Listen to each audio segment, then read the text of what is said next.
मैं शपथ लेती हूँ कि विद्यार्थी मेरा धर्म है। मानवता की सेवा करना मेरा परम लक्ष्य है। राष्ट्र की उन्नति में मैं सदैव तत्पर रहूँगी।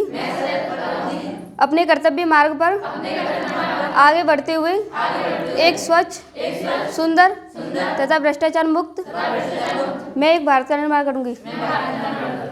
जय हिंद। तो आज से हम लोगों की पहली क्लास जो है बॉटनी की शुरू होगी। ठीक है, क्या क्या हम लोग पढ़ेंगे बॉटनी में? बॉटनी अर्थात पादप विज्ञान। अब तक हम लोगों ने जंतु विज्ञान पढ़ा था, जूलॉजी। ठीक है, हालांकि कंपटीशन में सिर्फ बायोलॉजी से ही मतलब रहता है। बायोलॉजी में ज़्यादातर प्रश्न आते हैं आपके जो मैंने पढ़ा दिए हैं जीव विज्ञान में। ठीक है, यहाँ पर लेकिन कुछ प्रश्न आ जाते हैं एग्ज़ाम्स में, तो उस पर भी हम लोग फोकस करेंगे, क्योंकि जो आपका बॉटनी का कुछ क्षेत्र है उससे प्रश्न बनते हैं। तो इसको हम लोग 5-6 चैप्टर्स में पढ़ेंगे। जैसे पहला हमारा होगा प्लांट क्लासिफिकेशन, यानी कि पादप का वर्गीकरण। कितने भागों में, मतलब दुनिया भर के पादप हैं, जीव जंतु हैं, पेड़ पौधे हैं पृथ्वी पर। ठीक है, एक सूक्ष्म जीव से लेकर के और काफ़ी बड़े बड़े मतलब जीव क्या कहते हैं, पेड़ पौधे पाए जाते हैं, तो इसलिए उनको वर्गीकृत किया जाता है। तो इसको प्लांट किंगडम बोलते हैं। क्या बोलते हैं? Plant kingdom. और दूसरा हम लोग मॉर्फोलॉजी के बारे में अध्ययन करेंगे, यानी कि जो पेड़ पौधे हैं, जो भी वृक्ष हैं, पौधे हैं, उनके क्या संरचना है, उनकी रचना कैसे हुई है, तो वो मॉर्फोलॉजी में हम लोग अध्ययन करेंगे। फिर हार्मोन्स का भी अध्ययन करेंगे। जिस तरीके से हमारे शरीर में हार्मोन्स जो है उत्प्रेरक का काम करते हैं वृद्धि के लिए, ऐसे ही पेड़ पौधों की वृद्धि के लिए हार्मोन्स लगभग 7 प्रकार के होते हैं, मुख्य रूप से 5 ही प्रकार के। तो उन हार्मोन्स का हम लोग देखेंगे क्या कार्य होता है, तो हार्मोन्स के बारे में पढ़ेंगे, प्लांट हार्मोन्स। और सबसे महत्वपूर्ण इसकी क्रिया क्या है? फोटोसिंथेसिस, प्रकाश संश्लेषण की क्रिया, जिसके माध्यम से अपना क्या बनाती है? भोजन बना लेती है। तो उस प्रक्रिया को हम लोग अध्ययन करेंगे। इस चैप्टर से प्रश्न बहुत बनते हैं प्रकाश संश्लेषण वाले से। ठीक है, तो इसका अध्ययन करेंगे ठीक से। और जैसे हम श्वसन करते हैं, रेस्पिरेशन, ऐसे प्लांट भी श्वसन करता है, तो उसका भी अध्ययन करेंगे। जैसे हम रिप्रोडक्शन करते हैं, जनन करते हैं, वैसे पेड़ पौधे भी अपना जनन करते हैं, तभी तो उनकी संख्या बढ़ती रहती है। और जैसे हमारे अंदर बीमारियां होती हैं, ऐसे पेड़ों में बीमारियां होती हैं, तो पेड़ के रोगों का उसका भी अध्ययन करेंगे, डिजीज़ का अध्ययन करेंगे। तो ये 5-6 चैप्टर्स में है, जो कि मतलब ज़्यादा चैप्टर्स नहीं है, तो इन्हीं से प्रश्न बनते हैं, इन लोगों का हम लोग अध्ययन करेंगे। अब यहाँ पर हमारा पहला जो टॉपिक है प्लांट क्लासिफिकेशन। किस तरीके से इसको प्लांट किंगडम बोलते हैं, जीव जगत बोलते हैं, वो क्या नाम है, पादप जगत बोलते हैं। ठीक है, तो पादप जगत को 2 भागों में बांटा जा सकता है। एक तो आपको क्रिप्टोगेमस और दूसरा फेनेरोगेमस। क्रिप्टोगेमस और फेनेरोगेमस। तो हमारे साथ याद कैसे करोगे? एक करेंसी आई थी क्रिप्टो करेंसी। कौन सी करेंसी आई थी? क्रिप्टो करेंसी, सुना होगा सब लोगों ने। वर्चुअल करेंसी है, आभासी मुद्रा जिसको बोलते हैं। जैसे हम लोगों का रुपया होता है, चलन में जो है रुपया चलता है, तो ऐसे ही वो दिखेगा नहीं। ऐसी करेंसी जो दिखेगी नहीं और लोगों को आबाद करेगी, बर्बाद करेगी। ठीक है, तो उसको बोलते हैं क्रिप्टो करेंसी। ठीक, थोड़ा बड़े हो जाओगे तो सीखोगे क्रिप्टो करेंसी क्या है। तो क्रिप्टो करेंसी के नाम से याद रखो क्रिप्टोगेमस। कौन सा गेमस? क्रिप्टोगेमस। तो क्रिप्टोगेमस जो होता है, इसमें पुष्प नहीं होते हैं। ये ऐसे वृक्षों की कैटेगरी है जिसमें फूल नहीं होते हैं, और फूल नहीं होंगे तो फल भी नहीं बनेंगे उसमें। तो इसलिए इसको बोलते हैं अपुष्पोद्भिद। अपुष्पोद्भिद अर्थात जो है जिसमें पुष्प नहीं बनते हों, और जब पुष्प नहीं बनेंगे तो उसमें बीज नहीं होगा, तो ये बीज रहित होते हैं। तो क्रिप्टोगेमस जो होते हैं क्या होते हैं? बीज रहित होते हैं, बिना फूल वाले, बिना फल वाले होते हैं। तो ये जो है पहली कैटेगरी हो गई किसकी? पौधों की, पादप की। और पादप की दूसरी कैटेगरी क्या है? फेनेरोगेमस। दूसरी कैटेगरी क्या है? फेनेरोगेमस। ठीक है, फेनेरोगेमस कैसे याद रखोगे? 2-4 नाम लिख लो, ले लो। फेनेरो फेनेरो फेनेरो फेनेरो फेनेरो कर लो, बस याद हो जाएगा। फेनेरो गेमस तो गेम से याद रखो, पीछे गेमस लगा दो, गेम लगा दो, गेमस हो गया। ठीक है, फेनेरो फन टाइप का, कुछ कैसा है? फन टाइप का है, तो फेनेरोगेमस हो गया।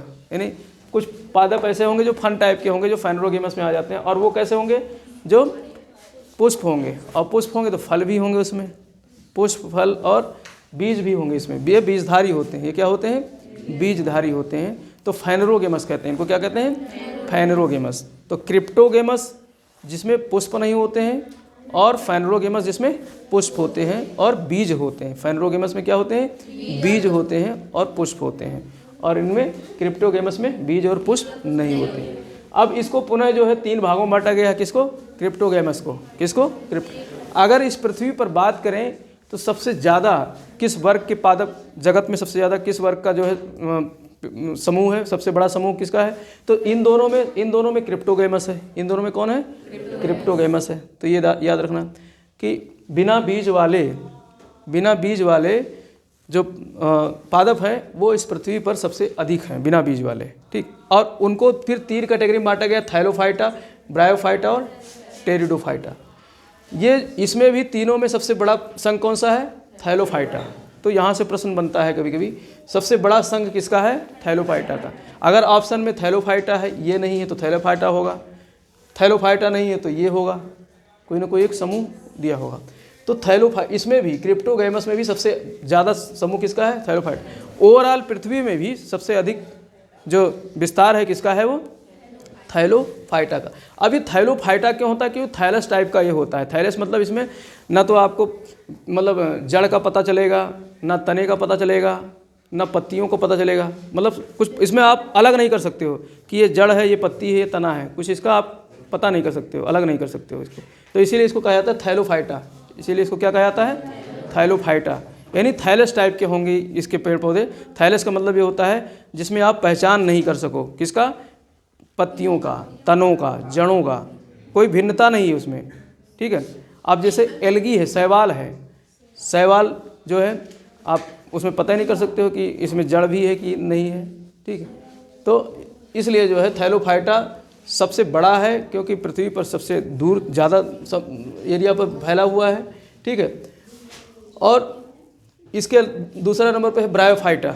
इसमें दूसरे नंबर पे जो सबसे बड़ा संघ है कौन सा है? ब्रायोफाइटा है। ये जो होता है थाइलोफाइटा, ये ज़्यादातर जो है जल में होता है। कहाँ पनपता है? जल में। और सबसे बड़ा इसीलिए है क्योंकि पृथ्वी पर जल ज़्यादा है। 70% क्या है? जल है। 71% के आसपास जो है, 29% तो स्थल है और 71% क्या है? जल है। तो जल की मात्रा अधिक है, इसलिए थाइलोफाइटा इस संसार में सबसे बड़ा पादप जगत का संघ है। ठीक है। क्योंकि इसका सबसे अधिक जो इसका उत्पादन होता है किसमें होता है? जल में होता है। तो थाइलोफाइटा जल से संबंधित है। लेकिन ब्रायोफाइटा जो है वो उभयचर है, एम्फीबियन होता है। ये जल में भी पनपते हैं और स्थल पर भी पनपते हैं। तो इसको ब्रायोफाइटा को उभयचर भी कहा गया है। अब इसका सबसे अच्छा उदाहरण क्या है? काई, मॉस। सब लोग गांव के हैं, सब जानते हैं काई किसको कहते हैं। बरसात होती है, काई जम जाते हैं। और इस पृथ्वी पर सबसे पहला अगर कोई पादप आया तो कौन आया? काई ही। जीवन की उत्पत्ति का शुरुआती जो है जीव था वो काई ही था। ठीक है। तो मतलब इसी को ये पृथ्वी पर सबसे पहले उत्पन्न होने वाली ब्रायोफाइटा में कौन? काई, मॉस सबसे पहले जो है जीव था। ये जीव ही तो है। तो ये सबसे पहला जीव था मॉस, काई। ठीक। अब काई पे हम लोग खूब बिछलते थे ना, चप्पल पहनकर चल रहे हैं, वह बिछले धड़ाम से गिरे ऐसे। ठीक है। तो वही काई, उसी काई की बात कर रहे हैं। तो वो काई मोस्टली जो है, हालांकि स्थल पे उगता तो है, लेकिन उसके लिए क्या होगा? मतलब नमी चाहिए। नमी में उगेगा। ऐसा नहीं कि सूखी मिट्टी हो, सूखी ज़मीन हो तो वहाँ नहीं उगेगा। बारिश में देखते ना कि काफ़ी नमी हो जाती है ईंट पत्थर पे, तो ईंट पत्थर के ऊपर जो हरी हरी काई सी जम जाती है। ठीक है। तो उसी को काई कहते हैं, मॉस कहते हैं। ठीक। और तीसरी कैटेगरी है टेरिडोफाइटा। तीसरी क्या कैटेगरी है? टेरिडोफाइटा। ये ज़मीन पर फैलता है, ये सबसे ज़्यादा दूर तक फैलता है, ये टेरिडोफाइटा है। जैसे एजोला इसका उदाहरण है। एजोला इसका उदाहरण, तो प्रश्न एजोला से आता है, इसलिए एजोला मैंने लिख लिया था यहाँ पर। एजोला किस कैटेगरी में आता है? टेरिडोफाइटा में। बाकी आपको नहीं याद रखना है, जो महत्वपूर्ण है उसी को मैंने यहाँ लिखा है। एजोला पूछा जाता है। अब पूछेगा कि जैव उर्वरक के रूप में किसका प्रयोग किया जाता है? तो एजोला का प्रयोग किया जाता है। और उसमें भी धान की कृषि में, धान की खेती में एजोला जो है ये भी उसी तरीके से होता है। आप पहचान नहीं पाओगे, अगर काई और एजोला रख दिया जाए तो नहीं पहचान पाओगे, बहुत थोड़ा दिक्कत होती है पहचानने में। ठीक है। तो एजोला जो प्लांट है, इस एजोला प्लांट को सुखा करके और खेत में छिड़क दिया जाता है, और वो क्या काम करता है? जैव उर्वरक का अच्छा बढ़िया उर्वरक है। और उसको भी अगर धान के खेत में डाल दिया जाए तो धान की फसल अच्छी होती है। ठीक। तो ये ज़मीन पे सबसे ज़्यादा फैलने वाला जो है टेरिडोफाइटा प्लांट है। तो ये 3 कैटेगरी। अब थाइलोफाइटा को 3 भागों में बांटा गया है। थाइलोफाइटा को कितने भागों में बांटा गया है? 4 भागों में। एल्गी, फंगस, हालांकि 3 ही मान लो। फंगस के लिए तो इसके लिए अलग कैटेगरी बनाई है। फंगस जो है प्लांट में भी नहीं है, फंगस को अलग कर दिया गया है। पहले प्लांट में था, पहले 4 जो है जो किंगडम थे वो मतलब पूरी वर्गीकरण जो किया गया था, जैविक वर्गीकरण जो किया गया था, उसमें फंगस को पहले प्लांट में ही रखा गया था, बाद में इसको अलग कर दिया गया। लेकिन अगर हम प्लांट में पढ़ेंगे तो ये किस में आएगा? थैलोफाइटा में आएगा। किसके अंतर्गत आएगा? थैलोफाइटा। तो एल्गी, फंगस, लाइकेन और बैक्टीरिया, ये 4 कैटेगरी हैं किसके? थैलोफाइटा के। एल्गी जो शैवाल जिसको कहते हैं, आपने नाम सुना होगा शैवाल का, ठीक है। अब शैवाल जो होते हैं ये प्रकाश संश्लेषण की क्रिया करते हैं। शैवाल क्या करते हैं? प्रकाश संश्लेषण की क्रिया करते हैं। अब जब प्रकाश संश्लेषण की क्रिया करेंगे तो भोजन बना लेंगे कि नहीं बना लेंगे? तो ये भोजन अपना बना लेते हैं। तो शैवाल से प्रश्न आता है, शैवाल जो है इसमें बड़ा कन्फ्यूजन रहता है, काई में, शैवाल में, अजोला में लोग बहुत कन्फ्यूज रहते हैं। यहाँ कन्फ्यूजन नहीं होना चाहिए। जो एजोला होता है वो एजोला कर रहा हूँ, शैवाल जो होता है ये जो है फोटोसिंथेसिस की क्रिया करता है, प्रकाश संश्लेषण की क्रिया करता है और अपना भोजन स्वयं बना लेता है। भोजन बना लेता है, इसीलिए इसको क्या कहते हैं? स्वपोषी। क्या कहते हैं? स्वपोषी। ऑटोट्रॉफिक बोलते हैं इसको। किस में आता है? ऑटोट्रॉफिक में। स्वपोषण करता है, ये अपना भोजन स्वयं बना लेता है। जितने भी पेड़ पौधे अपना भोजन स्वयं बना लेते हैं वो क्या कहलाते हैं? स्वपोषी जीव। क्या कहलाते हैं? स्वपोषी जीव। तो हमारा जो शैवाल है वो किस में आता है? स्वपोषी जीव में आता है। और शैवाल के एक बहुत बड़ा जो है इसका टॉपिक है, मूंगा नहीं, मूंगा तो अलग चीज़ हो गया। मूंगा ये तो हम यहाँ पादप का अध्ययन कर रहे हैं। हाँ, शैवाल जो है ये जैसे काई होती है ना, काई की तरीके से, काई की भांति ही जो है पानी में तैरता रहता है, वो शैवाल होता है। एल्गी, ठीक है, हरा हरा होता है वो। तो हालांकि 3 कलर होते हैं मोस्टली, लेकिन मोस्टली हरा कलर ही दिखाई देता है ज़्यादातर। 3 कलर के होते हुए हम लोग देखेंगे। तो ये जो है समुद्र में जो काफ़ी मतलब पनपता है, फैलता है। जैसे एक तरीके से जो जलकुंभी है ना, तो जलकुंभी की बात ये भी जो है फैल जाता है पूरे तालाब में, या पूरे जो है कभी तालाब वगैरह जहाँ पर इंसानों का हेर फेर ना हो, ज़्यादा ना हो तालाब के आसपास, तो उसमें देखना आप काई सी जम जाती है पानी के ऊपर, ठीक है, देखा होगा। तो वो काई नहीं होता, वो क्या होता है? यही शैवाल होता है, एल्गी होती है, ठीक। अब वो एल्गी जो होती है उसमें, शैवाल में तो इतनी ज़्यादा वो नहीं होती, जड़ें नहीं दिखाई देती हैं, लेकिन उसमें मतलब लंबे लंबे रेशे से होते हैं शैवाल में। अब उसमें अगर आप नाव चलाओगे तो नाव फंस जाएगी। इसीलिए जो है उत्तरी अटलांटिक महासागर में ये शैवाल ज़्यादा पाया जाता है। उस शैवाल का नाम है सारगैसम। उस शैवाल का नाम है सारगैसम। तो उत्तरी अटलांटिक महासागर में शैवाल ज़्यादा पाया जाता है और शैवाल का नाम है सारगैसम, इसलिए उस समुद्र का नाम ही रख दिया गया सारगैसम सी। उस समुद्र के आसपास कोई भी जहाज़ जाता है तो फंस जाता है, इतना ज़्यादा उसमें जो है उलझाऊ लताएँ होती हैं उसकी जो है, ठीक है। तो जो ये इसीलिए इसका अध्ययन अलग से किया जाता है एल्गी का, इसीलिए इसके अध्ययन के विज्ञान को कहते हैं फाइकोलॉजी। तो फाइकोलॉजी किससे संबंधित है? शैवाल के अध्ययन का जो है विज्ञान है। शैवाल के अध्ययन को विज्ञान को क्या कहते हैं? फाइकोलॉजी कहते हैं। और सबसे पहले शैवाल की खोज किसने की थी? फ्रिश ने। फ्रिश ने खोज की थी। किसने? फ्रिश ने, ठीक है। और शैवाल 3 प्रकार के होते हैं। एक तो लाल रंग का होता है, हरे रंग का होता है और भूरे रंग का, लाल और नीला और भूरा होता है। लाल और नीला और एक ग्रीन छूट गया कहीं क्या? ये ग्रीन होगा, लाल और ग्रीन होता है, ठीक है। भूरा भी होता है और हरा होता है, लाल, हरा और भूरा। इसी दोनों मिला करके फिर जो है हरे वो हो जाते हैं, ब्लू ग्रीन, ठीक। भूरा हर एक साथ मिल जाएगा तो ब्लू ग्रीन हो जाएगा। भूरा हर एक साथ मिल जाएगा तो क्या हो जाएगा? ब्लू ग्रीन, ठीक। अब दुनिया में एक समुद्र पाया जाता है लाल सागर, जिसका नाम सुना होगा, ठीक है। तो लाल सागर में लाल खून नहीं है। लाल सागर में ये शैवाल है, जिस शैवाल का नाम है ट्राइफोडेस्मियम। नाम मत याद रखो, लेकिन आप इतना याद रखो कि लाल सागर लाल क्यों है? तो उसमें एक शैवाल पाया जाता है जो लाल रंग का होता है। इसकी वजह से उसका जल कैसा हो जाता है? देखने में लाल दिखाई देता है, इसीलिए इसको कहा जाता है रेड सी, लाल सागर, ठीक। जो कहाँ पर है? जो ये अफ्रीका महाद्वीप है। इसको साफ कर सकते हैं।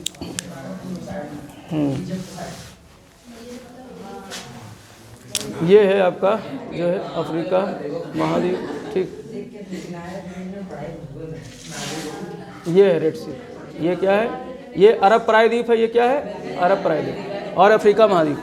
तो अरब प्रायद्वीप और अफ्रीका महाद्वीप के बीच में जो धंसा हुआ है क्या है, रेड सी है। ये क्या है, रेड सी, लाल सी। और यहाँ से एक नहर बनाया गया है, यहाँ से एक नहर, सुएज नहर। यहाँ से कौन सी नहर है, सुएज नहर, ठीक, जो भूमध्य सागर को जोड़ती है। लाल सागर और भूमध्य सागर को जोड़ती है कौन सी नहर, सुएज नहर। तो इस लाल सागर का नाम लाल इसलिए पड़ा क्योंकि यहाँ पर एक शैवाल पाया जाता है, जिसकी वजह से इसका पानी क्या हो जाता है, लाल दिखाई देता है। और ट्राइफोडेस्मियम नाम का ये शैवाल होता है, ठीक है। तो नाम ज़्यादा नहीं याद रखो। तो शैवाल 3 प्रकार के होते हैं, लाल, हरा और भूरा। और सारगैसम, जैसा कि मैंने बताया, सारगैसम एक शैवाल है जो कहाँ पाया जाता है, उत्तरी अटलांटिक महासागर में। ज़्यादातर कहाँ पाया जाता है, ये उत्तरी, ठीक है। और ये काफ़ी विस्तृत सारगैसम जो है शैवाल है, इसलिए इसको सारगैसम सी के नाम से जाना जाता है, सारगैसम समुद्र, ठीक। और एक क्लोरेला जो है एक शैवाल है, क्लोरेला। अब ये महत्वपूर्ण है क्योंकि यहाँ से प्रश्न आता है, सारगैसम से भी आता है। सारगैसम क्या है पूछ लेगा, फंगस है, लाइकेन है, शैवाल है, तो क्या है, शैवाल है, ठीक है। और क्लोरेला भी क्या है, एक शैवाल है, एल्गी है। इसमें प्रोटीन बहुत अधिक होता है। इसमें प्रोटीन जो है आपका जो क्या नाम है, राजमा होता है, उससे भी अधिक प्रोटीन होता है, किसमें, क्लोरेला में। इसलिए इसको इस्तेमाल करते हैं अंतरिक्ष यात्री। जब अंतरिक्ष यात्री यात्रा पे जाते हैं तो क्लोरेला नामक शैवाल ले जाते हैं, इसको खाते हैं और ये प्रकाश संश्लेषण की क्रिया भी कर लेती है। तो जब यान के अंदर कार्बन डाइऑक्साइड गैस छोड़ते रहते हैं तो उसकी वजह से ये लोग भोजन बनाते हैं, तो कार्बन डाइऑक्साइड गैस इनहेल करते हैं और फिर ऑक्सीजन को एक्सहेल करते हैं। तो क्लोरेला ले जाते हैं कौन, अंतरिक्ष यात्री। यानी अंतरिक्ष अनुसंधान में कौन सा शैवाल इस्तेमाल किया जाता है, तो प्रश्न यहाँ से पूछा जा सकता है कि अंतरिक्ष अनुसंधान में कौन सा शैवाल इस्तेमाल किया जाता है, तो क्लोरेला। और क्लोरेला में प्रोटीन सर्वाधिक पाया जाता है। अगर राजमा दे दिया, क्लोरेला दे दिया, तो प्रोटीन पे आप सबसे बड़ा स्रोत क्या है, क्लोरेला का, ठीक है। तो इसीलिए ले जाते हैं कि उससे प्रोटीन भी मिलेगा और दूसरी बात जो है उससे मतलब ऑक्सीजन भी मिलेगी, क्योंकि वो ऑक्सीजन छोड़ेगा और कार्बन डाइऑक्साइड जो उसके अंदर प्रोड्यूस हो रहा है यान के अंदर, उसको ये इनहेल करेंगे, ठीक। और लैमिनेरिया नामक एक शैवाल होता है, लैमिनेरिया, जिससे आपका क्या नाम है, आयोडीन बनाया जाता है। इससे क्या बनता है, आयोडीन। तो आयोडीन किससे बनता है, लैमिनेरिया से। तो लैमिनेरिया नामक शैवाल से क्या बनता है, आयोडीन, ठीक। और इसके अलावा जो फंगस है, फंगस जिसको कवक बोलते हैं, हमने तो कवक बीमारी भी पढ़ाया ही था, ठीक है। फंगस ये परपोषी होते हैं, हमने वहाँ भी बताया था फंगस कैसे होते हैं, ये पादप समूह में आते हैं। तो ये परपोषी होते हैं। इसमें कुछ फंगस हैं, उनके नाम, अब फंगस जैसे मतलब आप मशरूम सबसे बड़ा फंगस होता है, कवक, या फिर इसको फफूंद कहते हैं, देसी भाषा में क्या कहते हैं, फफूंद कहते हैं। मिठाई उठाई में लग जाता है, हम लोग छोटे थे तो फफूंद को साफ करके मिठाई चपट जाते थे भाई खरीद के लाए, रख दिए कहीं इधर उधर, फ्रिज तो रहता नहीं था, गांव में कहाँ फ्रिज है, डिब्बे में रखा रह गया और भूल से उसको हमारे हाथ पड़ा नहीं, हम तो चोरी करके मिठाई खाते थे। पिताजी लाते थे, उस पर रख देते थे, पहले एक वो क्या बोलते थे उसको, उस पर संगार बोलते थे हमारे यहाँ, टांगा जाता था, तो उस पर घी रखा जाता था, ठीक है, कि बिल्ली उल्ली ना पहुँच पाए इसलिए, ठीक है। तो हम लोग क्या करते थे, चारपाई पे चढ़ के, या चारपाई खड़ी कर लेते थे, ज़्यादा ऊंचा होता था तो चारपाई खड़ी किए और जो है उस पर चढ़ गए और वहाँ से मिठाई का डब्बा उसी पर रखा रहता था, हम मिठाई का डब्बा उतार लेते थे। तो कभी कभी उसमें फफूंद लग जाता था, तो फफूंद को साफ करते थे और खा जाते थे तो ये वही फंगस से फफूंद है। तो इसमें मशरूम, ईस्ट और पेनिसिलिन, ये जो है पेनिसिलिन भी एक फंगस है। पेनिसिलिन क्या है, एक फंगस। इसकी खोज की थी अलेक्जेंडर फ्लेमिंग ने। पेनिसिलिन की खोज किसने की थी, अलेक्जेंडर फ्लेमिंग ने। तो पेनिसिलिन क्या है, एक फंगस ही है। और मशरूम तो खाने के रूप में इस्तेमाल ही करते हो। और ईस्ट जो है खमीर, कहते हैं नहीं कि जलेबी बनाना है, खमीर उठाना है उसको, या जैसे वो बनाते हैं क्या नाम है, अरे भटूरा, छोला भटूरा। तो भटूरा ज़्यादा फूले तो उसमें क्या डाल देते हैं, खमीर डाल देते हैं, ईस्ट, ठीक है। हाँ, तो वो सोडा वही खमीर ही होता है, ईस्ट ही होता है, ठीक है। उसी को पीस करके बनाया जाता है। तो उसको डाल देते हैं, जिससे कि वहाँ पर वो मतलब उसमें किण्वन की क्रिया होती है, फर्मेंटेशन की क्रिया होती है। और फर्मेंटेशन की क्रिया से उसको कुछ समय तक रख देते हैं डाल करके, बना करके, और जिससे वो थोड़ा सा फूल जाता है। तब जो है भटूरा खूब फूलता है, या जलेबी जो है बढ़िया से बनती, खूब रसीली जलेबी बनती है।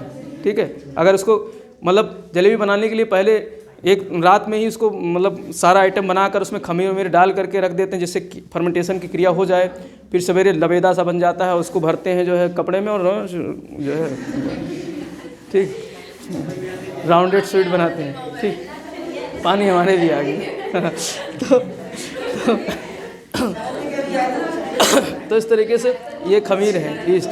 तो ईस्ट क्या है, खमीर क्या है, ये कवक है। ठीक, और एक होता है लाइकेन, यहाँ से प्रश्न आता है लाइकेन से। ठीक, लाइकेन क्या है, इन दोनों के बीच की कड़ी है। लाइकेन इन दोनों के बीच की कड़ी है, एल्गी और फंगस। इस पे दोनों की विशेषताएं पाई जाती हैं। लाइकेन स्वयं अपना भोजन नहीं बनाता है, इसके पास एल्गी होता है जो एल्गी भोजन बनाता है, और फंगस जो है उसको पोषण देता है। किस चीज़ का, मिनरल्स का, जल का।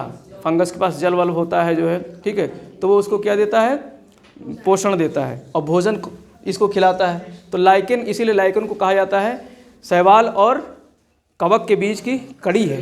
शैवाल और कवक के बीच की कड़ी है, दोनों के लिए योजक का काम करती है लाइकेन। कौन, लाइकेन। और लाइकेन से एक प्रश्न बनता है कि जो है ये वैसे तो नीले रंग की होती है, ब्लू रंग की होती है लाइकेन, लेकिन जब प्रदूषण हो जाता है तो इसका रंग वाइट हो जाता है। लाइकेन का रंग क्या हो जाता है, वाइट। तो नीले रंग की जो लाइकेन होती है वो सफ़ेद हो जाती है।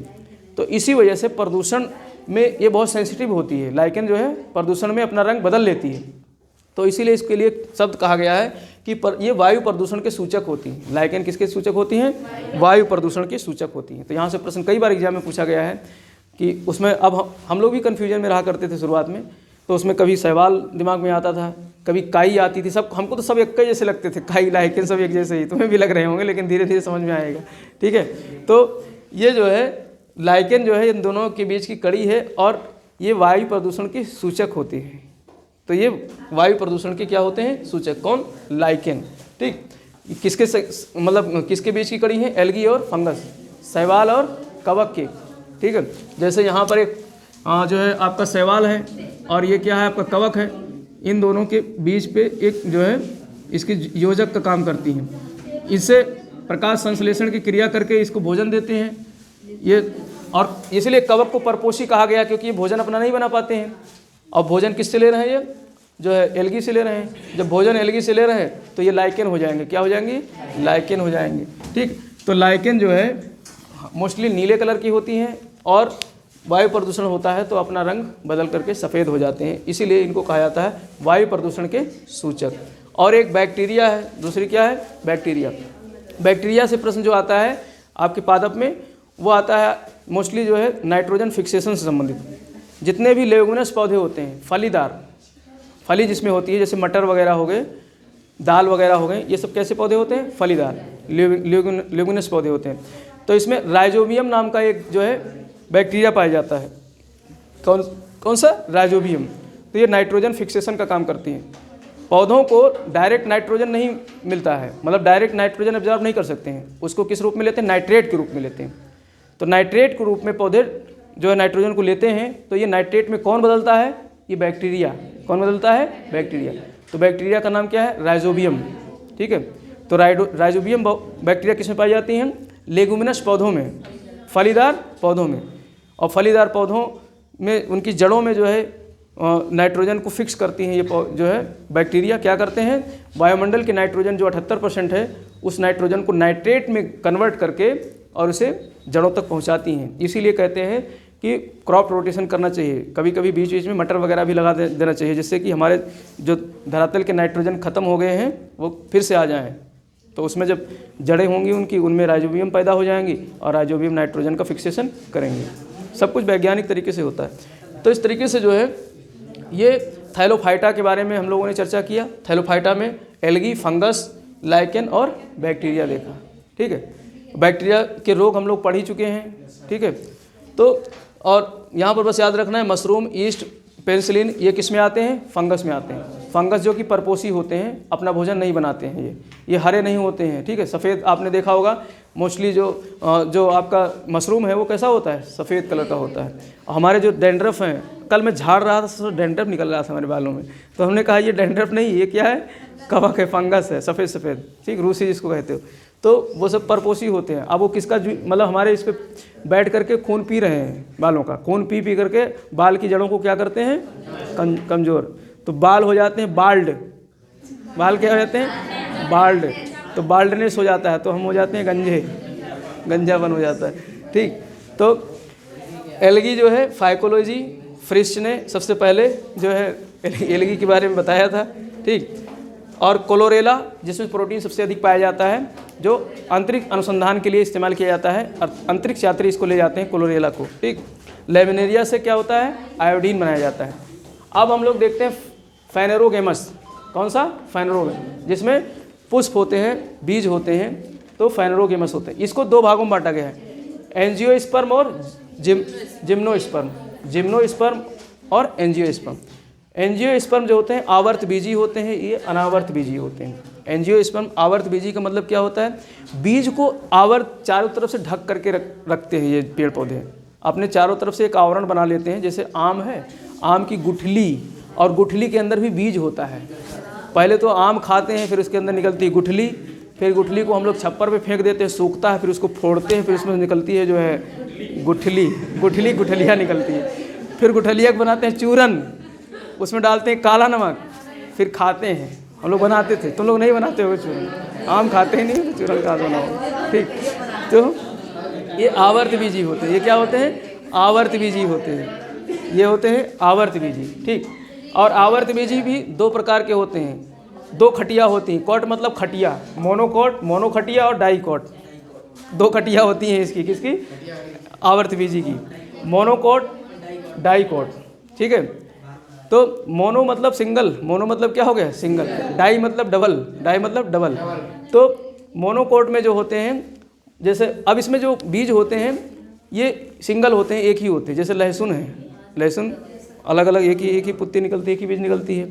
प्याज है, ठीक है, गेहूं के दाने में एक ही बीज होता है। ठीक, मक्का, केला, ये सब क्या है, मोनोकॉट के अंदर। तो केला याद रखना, केला किस में आता है, आवर्त बीजी में आता है। ठीक है, केला किस में आता है, लेकिन खाते हैं तो उसमें बीज तो निकलते नहीं है केले के अंदर, हैं? अब रखा गया है भैया, तो देख लो, हम और रिसर्च नहीं कर रहे हैं। ठीक है, तो केला को किस में रखा गया है, आवर्त बीजी में। ठीक, आवर्त बीजी में रखा गया है। अब जो है इसमें जो होता है ये डाइकोट होता है। ये क्या होता है, दूसरा क्या होता है, डाइकोट होता है। डाइकोट में जैसे सेब है, आम है, नाशपाती है, मटर है, ये सब किस में आते हैं, डाइकोट में आते हैं। अर्थात अब इनके बीज जो होते हैं वो द्विखंडित होते हैं। जैसे आम की गुठली है ना, आम की गुठली को फोड़ोगे तो दो हिस्सों में बट जाएगी, दो बराबर हिस्सों में बट जाएगी। मटर के दाने को फोड़ोगे तो दो बराबर हिस्सों में बट जाएगी। तो इस तरीके से डाइकोट होता है। ठीक है, अब रखा है इसमें, क्या पता कैसे रख दिया, हमको इतना रिसर्च करने की हमको ज़रूरत भी नहीं, क्योंकि ये हमारे काम की चीज़ है नहीं। हमने तो बस खाली वहाँ से ले लिया। अब अगर इस पर मैं रिसर्च करने लगूँगा तो पता चलेगा और चीज़ छूट जाएंगी। ठीक है, तो बस खाली, और यहाँ से ज़्यादा प्रश्न भी नहीं आते, बस इनमें से केला आ जाता है। केला किस में है, तो ये याद रखना आपको। ठीक, प्याज, लहसुन किस में आते हैं, गेहूँ, मक्का किस में आते हैं। अब इसकी पहचान क्या होगी, देखो इसकी पहचान का मैं तरीका बताता हूँ। इसमें जो है मोस्टली जो इसकी जड़ें होंगी, वो जड़ें होंगी इस तरीके से, फाइब्रस होंगी। जड़ें जो होंगी फाइब्रस होंगी। फाइब्रस मतलब जो है, हाँ, जालीदार इस तरीके से। ठीक है, फाइब्रस जड़ें होती हैं इसकी, ये पहचान होती है इसकी मोनोकॉट की। ठीक है, मोनोकॉट की। और डाइकॉट में जो है इस तरीके से लंबी लंबी जड़ें चली जाती हैं। जोथरा, जिसको इसको जोथराई जड़ बोलते हैं। क्या बोलते हैं, जैसे प्याज को उखाड़ा ना, तो प्याज की जड़ें कैसी, जोथराई टाइप की। ठीक, तो इसकी जड़ें, जैसे गेहूँ है, उसको उखाड़ लो तो उसकी जड़ें जोथराई टाइप की होती हैं। ठीक है, तो फाइब्रस बोलते हैं, जोथरा। हम तो गाँव में जोथरा बोलते थे। समझ जाती है, तो जोथराई। और इधर है सेब, डाइकोट में सेब, नाशपाती, ये सब है, आम वगैरह सब डाइकोट में आते हैं। दूसरा है जिम्नोस्पर्म। जिम्नोस्पर्म अनावर्त बीजी।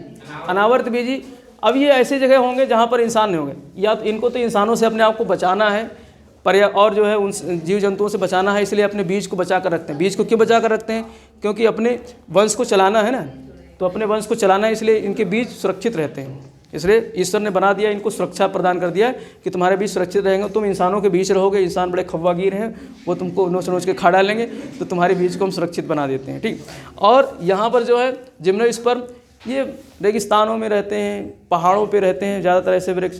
तो ईश्वर ने कहा वहाँ ज़्यादा, अब तो इंसान पहुँच जाता है, अब तो इंसान कहता है हम पॉसिबिलिज्म में जी रहे हैं, संभावनाओं में ढूंढ रहे हैं, कहीं भी पहुँच जाएंगे हम तो, जो है चंद्रमा तक पहुँच गए, पृथ्वी तो बात ही छोड़ो, मंगल तक पहुँचने वाले हैं।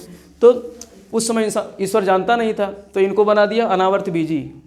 इनके बीज के ऊपर कोई आवरण नहीं होता है, ना तो इसमें फूल लगते हैं, ठीक, और फूल नहीं लगेगा तो फल भी नहीं लगेंगे, तो फिर ये अनावर्त बीजी होते हैं। तो ये पहचान है इसकी, ये बिना फल फूल वाले होते हैं और ये ज़्यादातर कहाँ मिलते हैं, पर्वतीय क्षेत्रों में या फिर मरुस्थलीय क्षेत्रों में, फर्न वगैरह। अब पर्वतीय क्षेत्र पे कोणधारी वृक्ष जो होते हैं वो कैसे होते हैं, अनावर्त बीजी होते हैं। वो कैसे होते हैं, अनावर्त बीजी, ठीक। जैसे देवदार, स्प्रूस, चीड़, फर, ये सब क्या है, अनावर्त बीजी पौधे हैं, ये सब अनावर्त बीजी पेड़ हैं। कौन से, जो है कोणधारी वृक्ष। कोणधारी वृक्ष में इस तरीके से होता है ना, पर्वतीय क्षेत्रों में ऐसे, हाँ, ये कोणधारी वृक्ष होते हैं। चीड़, देवदार, ठीक है, स्प्रूस, ये सब जो है किसके अंतर्गत आते हैं, जिम्नोस्पर्म के अंतर्गत, जिसमें जिम्नोस्पर्म के अंतर्गत आते हैं। हाँ, चीड़, चीड़, चीड़ की लकड़ी, कहते हैं ना चीड़ का दरवाज़ा बनवाओ, तो चीड़ की लकड़ी मजबूत होती है, आर्थिक दृष्टि से काफ़ी महंगी लकड़ी है, मजबूत होती है। तो और देवदार वगैरह से जो है खेल के सामान बनाए जाते हैं, ठीक है, खेल के बैट वगैरह जो है मजबूत होती है और हल्का भी होता है। पता चले जो सागौन साखों को बना दो बैट, ठीक है, और एक बॉल आए तो चर्रा के फट जाए और वजन भारी हो, ठीक तो इसलिए जो है यहाँ के पौधे जो है काफ़ी महंगे होते हैं। तो ये कैसे होते हैं, जिम्नोस्पर्म होते हैं, अनावर्त बीजी होते हैं, ठीक है। इनके बीज जो है किसी आवरण में नहीं होते, किसी खोल में नहीं होते, गिरते हैं और वहीं उग जाते हैं, गिरते हैं और अपना उग जाते हैं, ठीक।